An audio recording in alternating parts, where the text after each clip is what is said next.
Don Landino, il parroco di questa comunità, è stato detenuto da Israele.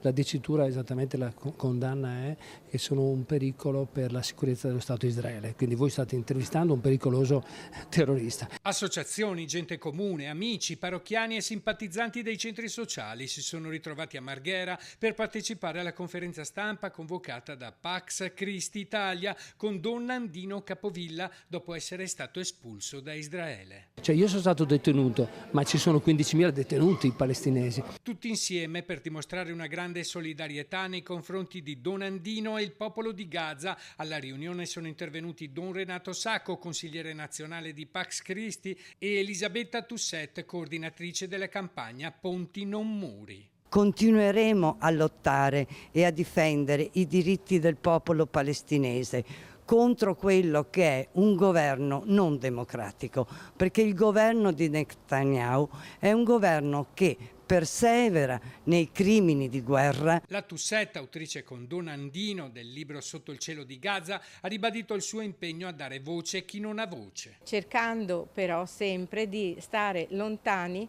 da quelli che invece sono quei tentativi di equilibrismo e di mettere sullo stesso piano l'occupante e l'occupato, l'oppresso e l'oppressore. Pax Christi ha annunciato che presenterà una protesta formale alle autorità italiane e all'Unione Europea. Il laboratorio occupato Morion ha ricordato che il 30 agosto ci sarà un appuntamento alla Mostra del Cinema di Venezia in occasione della proiezione di un film su Gaza. Per prenderci i riflettori della Mostra del Cinema, puntarli sulla Palestina, contro il genocidio, contro l'invio di armi al governo israeliano, allo Stato di Israele che sta massacrando la popolazione palestinese da quasi 80 anni.